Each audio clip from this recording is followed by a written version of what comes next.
As we look back, we don't measure ourselves by numbers, but we measure by the impact we have had on employees and their families, impact on customers and their businesses, impact on the community, impact on the partners, the ecosystem, and of course impact on the industry. There are several companies out there building products.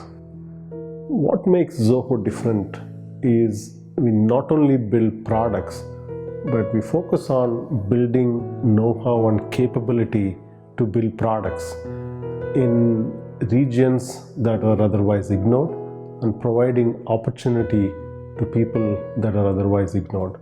We have employees who have been with the company for a long time. We have employees who spend over half their life in Zoho. And we also have employees who are with us now but were born after we started the company. And we have employees joining us through conventional means. And of course, we also have employees who come through the Zoho schools. And we have some employees who joined us through some unconventional routes. I came to Chennai just with 1,000 rupees in my pocket. Okay, so one of my friend who helped me to get a security job in Zoho, okay, for scanning laptops. I was very happy that I got a job like in such big companies, like not actually in Zoho, but in a post in a big company. Okay, pardon my English. Okay, I was in a different medium of school. Okay, I was in Assamese medium. I have learned this all from Zoho schools. He may have joined us through a security job. He is now a developer at Zoho, developing applications for Zoho Analytics team.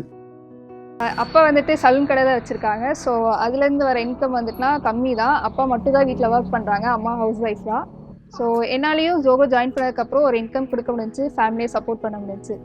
நான் இப்போ 7 மாதமாக வேலை பார்க்குறதுனால எனக்கு salary கொடுக்குறாங்க. அந்த salary வச்சு எங்கள் வீட்டில் நடக்கிற கஷ்டத்தெல்லாம் என்னால் போக்க முடியுது. எனக்கு தேவையான பொருளெல்லாம் என்னோடய பைசாலே வாங்கிக்கிடுறேன். ஸோ என்னால் அந்த சேலரி வச்சு கொஞ்சம் கொஞ்சமாக என்னோடய வீட்டு கஷ்டத்தையும் போக்க முடியுது. நான் அதை சேர்த்து வச்சு என்னோடய தங்கச்சி அவங்களுக்கும் பண்ண முடியுது. என்னோடய கல்யாணத்துக்கு, என் தங்கச்சி அவங்க கல்யாணத்துக்கும் என்னால் சேவிங் பண்ண முடியுது. Due to like financial reasons, I had to leave my home actually. So with 1,000 rupees in my pocket, like I went to the train station, bought the ticket for 800 rupees. And only 200 rupees left in my pocket. So I came to Chennai, roaming in the streets with only 200 rupees in my pocket. ஆனால் அவரோட வருமானம் வந்த போது எங்களுக்கு என்னுடைய பாரம் ரொம்ப குறைஞ்சிருக்கு. இப்போ அதனால் ரொம்ப சந்தோஷமாக இருக்குது. நாங்கள் ஜோஹோக்கு ரொம்ப நன்றி சொல்லுவோம். 7 மாதமாக நல்ல சம்பளம் வாங்கிட்டு இருக்கேன். ஏன் கஷ்டம் கொஞ்சம் நீங்கி வந்தது சார். கொஞ்சம் கஷ்டத்தில் 3 பிள்ளைகளில் ஒரு பிள்ளை நல்லா நீங்கி வந்துருச்சு அப்படின்னு பெருமைப்படுறேன். இது எல்லாமே எங்கள் ஐயா ஜோஹோக்கு தான் நன்றி தெரிவிக்கணும். And you know that I am the very first software engineer my entire village. I am the first engineer.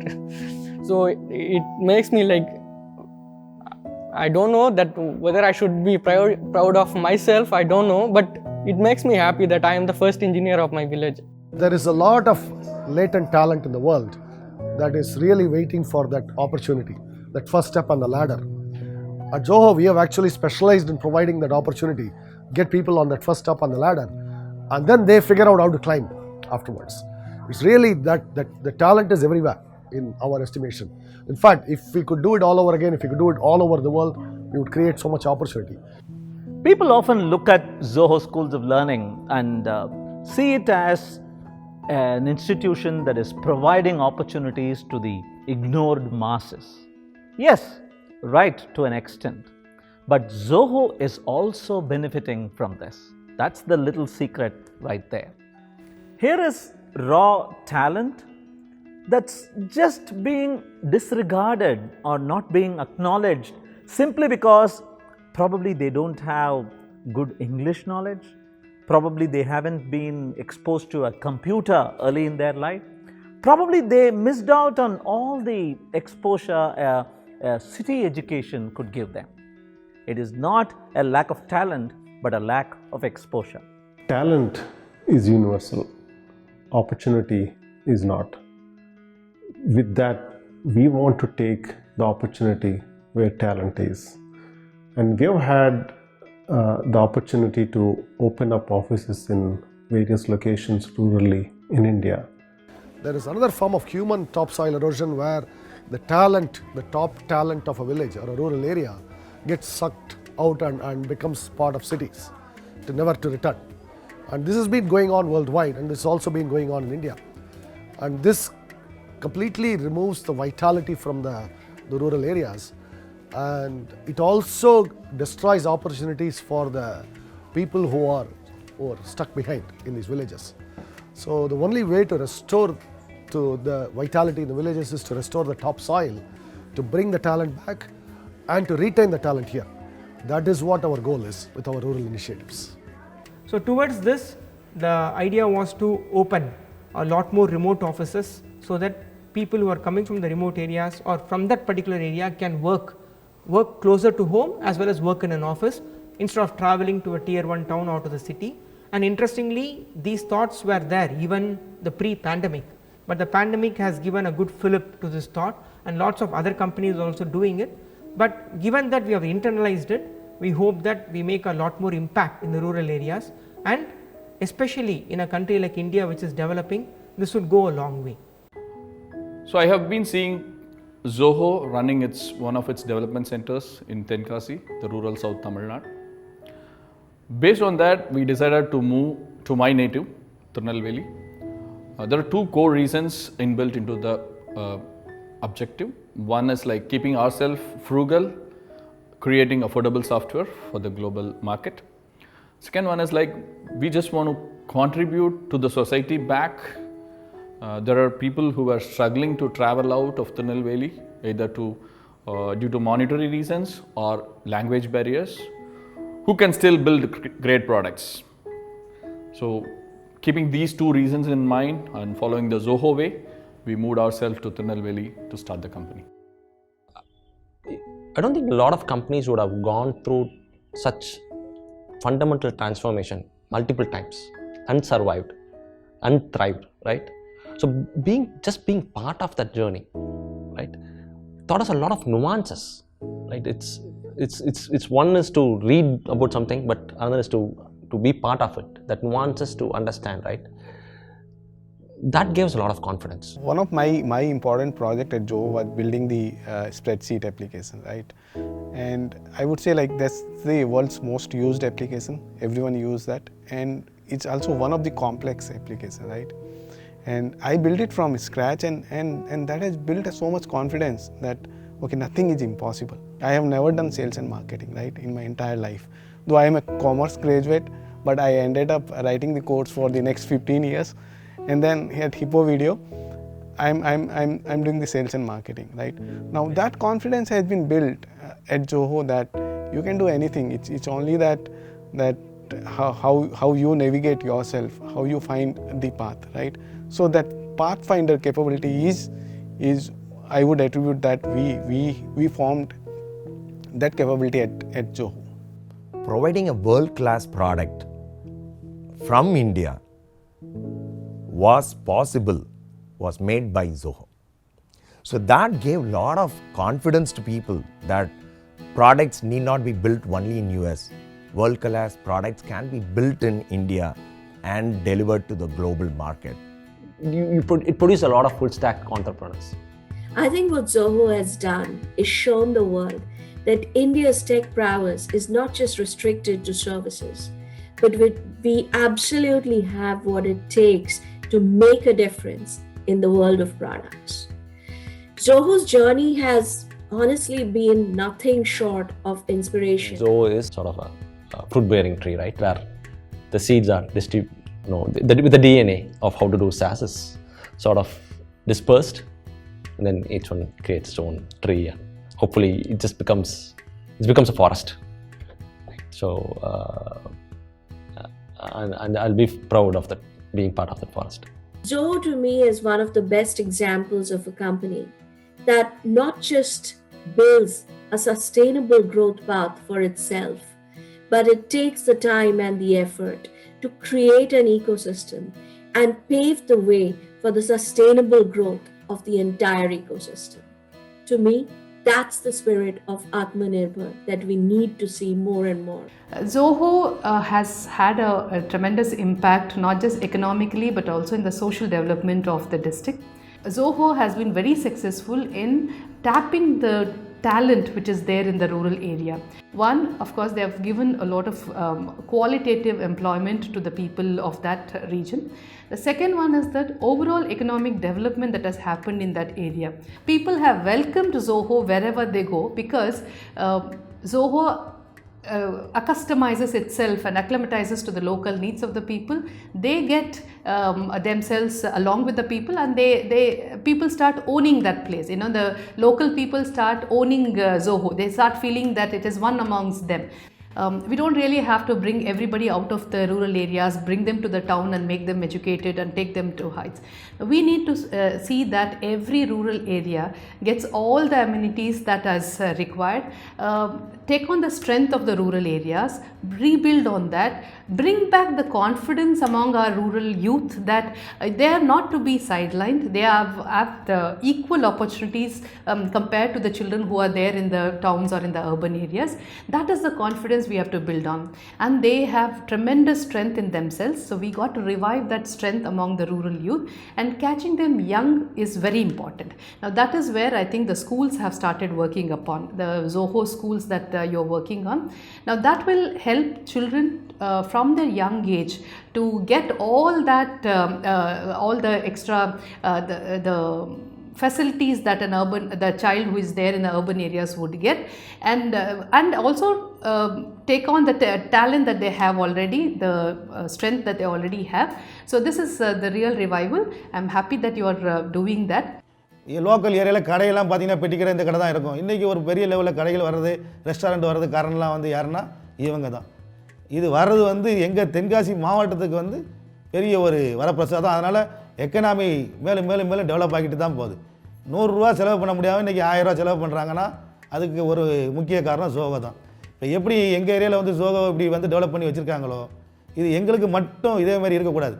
இன்னும் வந்து மற்ற டிஸ்ட்ரிக்ஸுக்கு ஓப்பன் பண்ணுறாங்கன்ட்டாங்க, ஆல்ரெடி ஓப்பன் பண்ணிட்டாங்க, ஒவ்வொரு டிஸ்ட்ரிக்ட்லையும் பண்ணிக்கிட்டு இருக்காங்க. இதே எங்கள் டிஸ்ட்ரிக்ட் டெவலப் ஆகிற மாதிரி மற்ற டிஸ்ட்ரிக்ஸும் டெவலப் பண்ணி அங்கே இருக்க மக்களும் வாழ்வாதாரம் பெருக்கிற மாதிரி கொஞ்சம் முன்னேறதுக்கு ஜோகோவால் முடிஞ்சது செஞ்சால் நல்லா இருக்கும்னு நினைக்கிறேன். Embedding ourselves in the community and being an asset to the community is a key aspect, and along with building the capital in the community. When I say capital, I'm not referring to capital defined the traditional way. I define capital quite differently from most people. For me, capital is not just its financial valuation. In fact, the financial value of capital is the least important or interesting part of it. Capital to me is a whole set of capabilities, human capabilities, know-how, expertise, culture, and the ability of a group of people to work together for a common cause. All of that is capital. Of course, the physical infrastructure, buildings, computers, all of that also are part of it. But the human capability, the culture is far more important, because infrastructure can be replaced, but the human beings can never be replaced. So that is why that is to me my core definition of capital. Like that definition of capital, we always approach business through the first principle thinking. We always focused on what matters most: values over valuations, education over credentials, capital as in capability versus market capitalization, quality of life over rat race. So we always focused on what mattered. Some of these are influenced by philosophy, and philosophy plays an important role in Zoho. Philosophy seems at first something far removed from everyday concerns of business, but in reality, philosophy is extremely important. And this is where your core convictions come from. For example, we talk about creating opportunity for people who lack it, creating opportunity for talent that does not have it. That is a philosophical premise. Why should we have to do it? That's a philosophical premise, it's a conviction that comes from within. In the same way, why should we work on rural initiatives? Why should we try to bring talent back into rural areas. All of these come from deep philosophical wellsprings. So it is very important for business people to be aware of the inner motivations, the philosophical journey within from which all these motivations arise. I would, if I were to advise entrepreneurs on talent, I would say go rural, because there is a lot of talent. Demographically, rural areas still have more children than urban areas. You will visibly see it when you come to a village. So there is a lot of raw talent. But the critical problem for entrepreneurs, how to translate the talent, transform that into something very productive. That is the entrepreneurial problem you have to solve. And that is the problem that Zoho has always been setting out to solve. And that's something that we are now bringing that act to even tinier villages. But it's something very doable. If you invest in the talent creation, it will pay off huge dividends for you as an entrepreneur. These convictions play a crucial role in the everyday decisions we make at Zoho. One such example is privacy. I wrote the first privacy policy for Zoho, and one of the statements that was there right from the beginning is that we will not use your data for any marketing purposes. And till date we've held on to that promise that we will not monetize your data. So even before GDPR, now I'm talking about 2006 when I wrote the first privacy policy. So in 2006 we made this promise that we will not monetize your data, and then that was much before people started talking about privacy, talking about data protection. So I think this data protection and privacy, the respect for users' data, is something that has been there with Zoho. From building a deep technology stack to doing deep R&D in rural villages, from building over 100 products across industries to providing opportunity to over thousands of employees, from prioritizing education over credentials to prioritizing R&D over sales and marketing, from prioritizing privacy over profits to believing in zero debt philosophy, from doing marketing through engineering to doing organic farming as part of the business. All of these are driven by our convictions. For the last 25 years, I've been very fortunate to work with many of my senior colleagues who have been there all along this journey. And that's something that is incredibly supportive, because without them, there's no way this whole organization could have been built. And this, in fact, I often wondered, why would people want to stay with us? And ultimately, it is not just for money, not just for material well-being, it is also fulfillment. For all of us, this journey has been extremely fulfilling, and that is why people are still with us. And we want to go another 25 years, if the universe is willing, on this journey. I'm Brent Dorschkind, and I've been with Zoho for 14 years. 15 years. 15th year. 17th year at Zoho. 19 years. 20 years. 20th. 20 years. 20th year. 20 years. And this is my 21st year. 21st year. This is my 21st year. 21st. My 21st year. 21 years. 21st year. 21st year. 22nd year. My 22nd. My 22nd. My 23rd year. 23rd year. 23 years. 23 years. My 24th year. 24 years. 24th. 25th year at Zoho. This is my 25th year at Zoho. Wow, 25 years at the same company. Seems like a lifetime in our industry. But to be honest, this wasn't planned. It just happened. We have over 100 people who have been with the company for over 20 years and a few thousand people who have been with us for over a decade. All employees committed towards the mission, along with our convictions and culture, make up the root system of Zoho. When you look at Zoho as a plant, externally what you see is what's above the surface. Internally, what we see is what's underneath the soil. Over the last 25 years, we built a deep root system. Root system built around people, with values, built with conviction and culture. And that root system goes deep and wide. We don't look at it as a work life. We look at it as our life's work. We thank you for your support. Namaste.